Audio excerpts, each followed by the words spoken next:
لە ئێستادا ئێوە لە شاری هەولێر چۆن چاودێری پرۆسەی هەڵبژاردن دەکەن و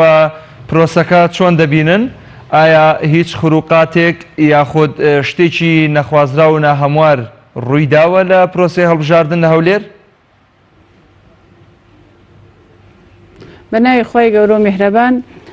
دیارە تا ئێستا پرۆسەکە تا ڕادەیەک بەباشی بەڕێوە دەچێت. لە هەندێک لە بنکەکانە ئەوەی کە زانیاریمان هەبێت جیهازەکان درەنگ کەوتونەتە کار، بەڵام سوپاس بۆخوا پرۆسەکە باشە، بەڵام لە سنووری کۆیە ئەوەندەی من زانیاریم هەبێ وتیان لە هەندێک لە بنکەکانە بڵین جیهازەکە ئیژ ناکات، دەنگەکە بەدەست دراوە کەوا بزانم کۆمسیۆنیش ئەو دەنگانە قبول ناکە، هەمووی ڕەف دەکاتەوە. ئەمە گرفتێکە بەڕاستی پێویستە چارەسەر بکرێ. و دیاردەیەکی ترکە بەدی ئەکرێت لە سەرجەم ناوچەکانی هەرێمی کوردستان بەشداریکردنی دەنگدەران و هاوڵاتیان بە ئاستی پێویست نییە و ڕێژەی بەشداریکردن تا ڕادەیەک لاوازە. ئێمە داوا لە هاوڵاتیانی هەرێمی کوردستان، داوا لە هاوڵاتیانی ناڕازی لە هەرێمی کوردستانەکەین کە بەو مافە و ئەرکەی خۆیان هەستن، چونکە یەکەم مافی خۆیانە کە بەشدار بن لە دیاریکردنی نوێنەرەکان لە ئەنجومەنی نوێنەرانی عێراق، چونکە دواتر نوێنەرایەتی ئەوان دەکەن بۆ داکۆکیکردن لە مافە شەرعی و یاسایی و دەستوریەکانیان. پاشان وەکو ئەرکێکی ئاینی و نیشتیمانی هەر ئەرکی سەرشانیانە کە بەڕاستی بە گەرم و گوڕی بچن و بەشداری لەو پرۆسەیەدا بکەن. بەڵێ زۆر باشە. لە هەڵبژاردنەکانی ڕابردوودا کۆمەڵێک کاندید و کۆمەڵێک قەوارە بەشداریان کرد و کۆمەڵێک بەڵێنیان بە خەڵکی هەرێمی کوردستاندا کە هەمیشە خزمەتکاری خەڵک بن و بەدەم هاوڵاتیانەوە بچن و کاری باش پێشکەش بکەن و پرۆژەی باش پێشکەش بە دانیشتوان و هاونیشتمانیانی کوردستان بکەن. بەڵام ئەمانە هەمووی بە پێچەوانەوە بینران، دواتر پەرلەمانتار هەبوو مەسەلەن نەک هەر خزمەتی نەکرد بەڵکو گورزی گەورەی لە یەکپارچەیی هەرێمی کوردستان و قەوارە کوردەکانی نێو هەرێمی کوردستان و شارەکانی پەرتەوازە کرد و کارێکی کرد کە نەیتوانی هیچ ئیسلاحێک لە خودی خۆی و قەوارەکەی و لیستەکەی و حیزبەکەی بەرپا بکات. ئێوە پێتان وایە کۆمەڵی ئیسلامی لە داهاتوودا بتوانێت خزمەتێکی بەرچاو بە هاونیشتمانیانی بکە بە جۆرەوەی کە لە ڕابردوودا 3 پەرلەمانتاری هەبووە لە بەغدا بە جۆرەی زیاتر لە 20 پەرلەمانتاری قەوارە و لیست و حیزبەکانی تر کاریان کردووە، خزمەتی هاوڵاتیانیان کردووە. بە نمونە هاوڵاتی هەبووە لێرەوە چووە بۆ ڕایکردنی مامەڵەیەک لە بەغدا، پەرلەمانتار خۆی بەدەمەوە چووە و پێشوازی لێ کردووە و کارەکەی بۆ ڕای کردووە. چەندین حاڵەت لەم جۆرە کە ئێمە لە نزیکەوە ئاگاداری ئەو بابەتانین. ئێوە لە کۆمەڵی ئیسلامی بەڵێ خومرێخان گوێ لە منە؟ کاک مەحموود کەرکو بەڵێ کاک مەحموود، ئێمە ئەبێ بەڕاستی ئەو هاوڵاتیانە ئەمڕۆ سزای ئەو نوێنەرانە بدەن، ئەو لایەنە سیاسیانە بدەن کە بەڵێنەکانی خۆیانیان جێبەجێ نەکردووە. ئەگەر لە ماڵەوە دانیشن و بەشداری پرۆسەی دەنگدان و هەڵبژاردن نەکەن، جارێکی تر چاوەڕێی ئەوە نەکەن کە گۆڕانکاری بکرێت و گلەییان هەبێت. بۆیە ئەمڕۆ کاتی ئەوەیە کە کاتی بڕیاردانی ئەوانە، کاتی بڕیاردانی هاوڵاتیانە، ئەو لایەنانەی ئەو نوێنەرانەی کە نەیان توانیوە بەڵێنەکانی خۆیان ئەمەلی بکەن و جێبەجێ بکەن، ئەمڕۆ ئەبێ هاوڵاتیان زۆر هۆشیار بن و زۆر وریایانە بێن مامەڵە لەگەڵ ئەو مافی خۆیانە بکەن و سزای ئەو لایەن و نوێنەرانە بدەن. کۆمەڵی ئیسلامی کوردستان بە پێی ڕابردووی خۆی هەر لە 2000 دوای ڕوخانی ڕژێمی سەدام و لە 2005ەوە کە بەڕاستی یەکەم خولی ئەنجومەنی نوێنەران بووە و کۆمەڵی ئیسلامی توانیوێتی بە نوێنەر بەشدار بێ لەوێ، هەر لەوێ ئێمە نوێنەرانی کۆمەڵی ئیسلامی کوردستان زۆر ڕازگۆیانە و سادقانە تەنانەت بە خوێنی خۆشیان دیفاعیان لە بەڵێنەکانی خۆیان کردووە بۆ خزمەتی هاوڵاتیانی هەرێمی کوردستان. ئەم ڕابردووە پاکەی نوێنەرانی کۆمەڵی ئیسلامی کوردستان کاتێککە چوونەتە پەرلەمانی عێراق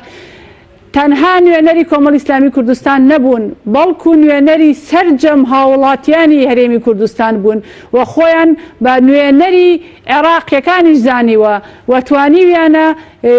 دیفاع و بەڕاستی دیفاع لە حەق و مافی هەموو هاوڵاتیان بکەن و لە چوارچێوەی دەستوردا ئەی چۆن باز لەو لایەنانەی تر ئەکەن کە لە ڕابردووە باسی ئەویانە کرد کە ئێمە دەمانەوێت لە عێراق جیا ببینەوە و دا ببڕێن لە عێراق و داواکارین عێراق دراوسەیەکی باش بێت لەگەڵ ئێمە ئێستا هەڵپەی ئەوواکەن بگەڕێنەوە بۆ بەغدا سواڵی یەک دەنگ و دوو دەنگ ئەکەن و داوا ئەکەن لە خەڵک دەنجیان پێ بدەن ئەمە تەحلیلی ئێوە چییە بۆ ئەم حاڵەتەی کە لایەنێکی دیاریکراو لە کوردستان لە ڕابردووە بانگەشەی شتێکی جیاوازێک کرد لەوەی کە ئێستا داوایەکە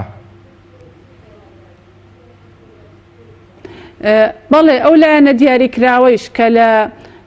عێراقیش بووە نوێنەرەکانی نەیانتوانێت داکۆکی کارێکی باش بن لەلایەک لەلایەکی ترەوە تەنانەت وەزیری دارایی و وەزیری خارجی لەوان بووە هەر نەیانتوانیوە لەو پۆستەشا خزمەت بە کوردکەن بەڵکو بوجێ بوونە هۆکارەوەی کە بوجەی هەرێمی کوردستان ببڕێ ئێستاش ئەوەی کە جێی سەر سوڕمانە ئەوەی کە جێی تێڕامانە ئەوان بانگەشەیانە کرد کە سربەخۆ بن و لە عێراق جیا بنەوە بەڵام بەداخەوە سێرەکەین لەم هەڵبژاردنانە هەموو هەوڵێکیانەوەیە کە دەنگی زیاتر بهێنن و محاوەلەی ئەوەشەکەن کە ئەگەر بۆیان بکرێت نەیەڵن هەڵبژاردنێکی پاک بەڕێوە بچێت ئێمە داوا لە دەنگدەرانی هەرێمی کوردستانەکەین کە بەڕاستی سزای ئەو لایەنە بدات کە تەنانەت سربەخۆیی هەرێمی کوردستانیشی کردە دەستکەوتێکی حیزبی بۆ خۆی و نەیهێشت بە پێی بارودۆخی هەرێمی کوردستان و بە پێی سیاسەتی نێودەوڵەتی کوردستان بە شێوەیەک بچێتە پێشەوە کە تووشی ئەو شکستە نەبێت ئەو وەرەقەیەمان بمایە بۆ کاتێک کە پێویست بوو و ئێمە زەمینەیەکی گونجاومان هەبوو. زۆر باشە باز لەوە ئەکرێت کە لە شاری هەولێر خەڵکی شاری هەولێر کە بە شاری قەڵاو نارە ناسراوە هەمیشە خەڵکێکی ئازا و بوێر بوون دژ بە دەسەڵاتەکانی یەک لە دوایەکی حکومڕانی لەو شارە هەرچەنە 27 ساڵە هەردەسەڵاتێک ئەو شارە بەڕێوە دەبات بەڵام ئەگەر باز لەوە بکەین کە لە ڕابردوودا حاڵەتێک ڕوویدا ئەویش ئەشکەنجەدان و عەزێدانی مامۆستا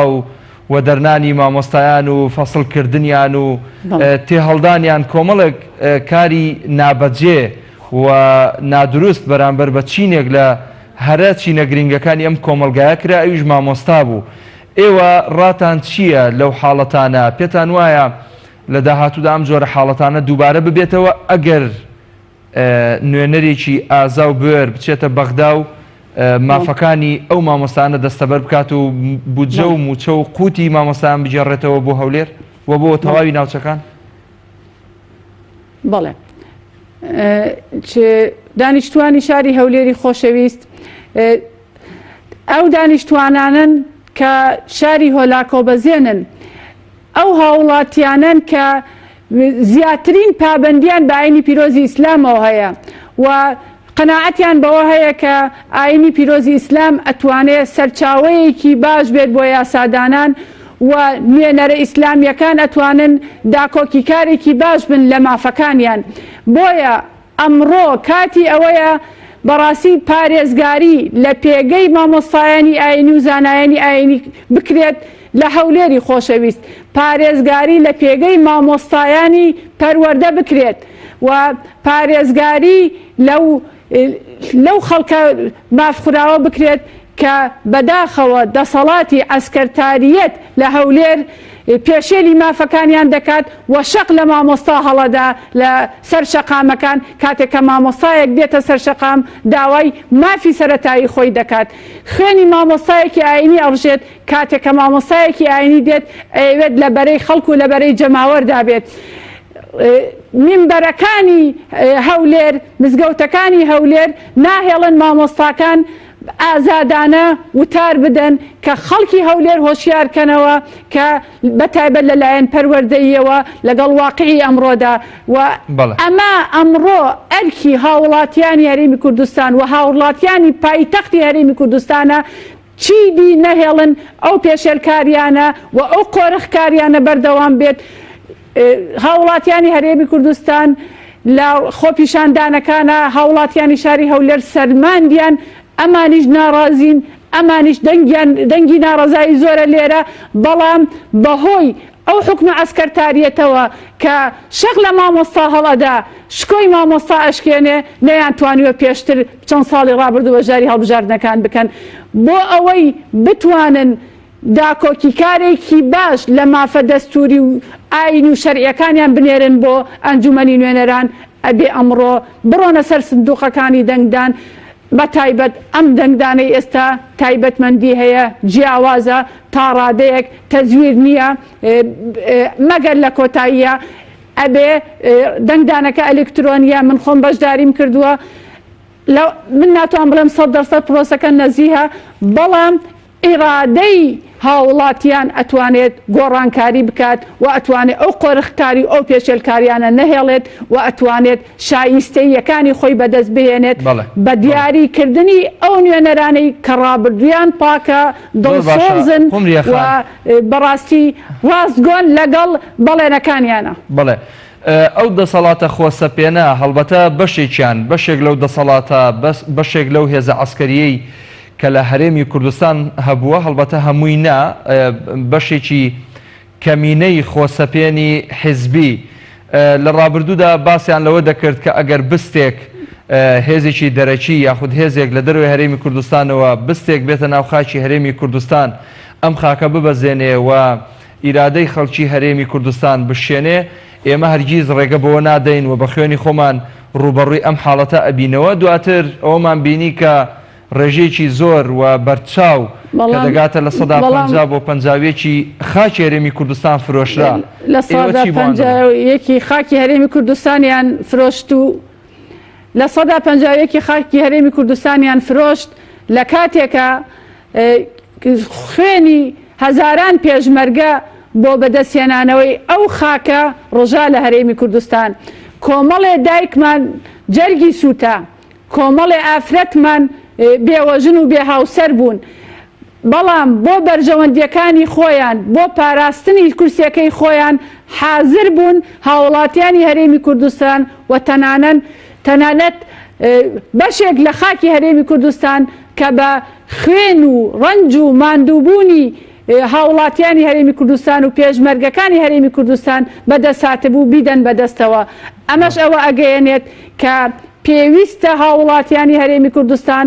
هەوڵی ئەوە بدەن کە گۆڕانکاری بکەن، کەسانێک بهێننە سەر حکم کە لیترێک لە ئاوی کوردستان و بستێک لە خاکی کوردستان بە غەیری کورد بە حرام دەزانێت.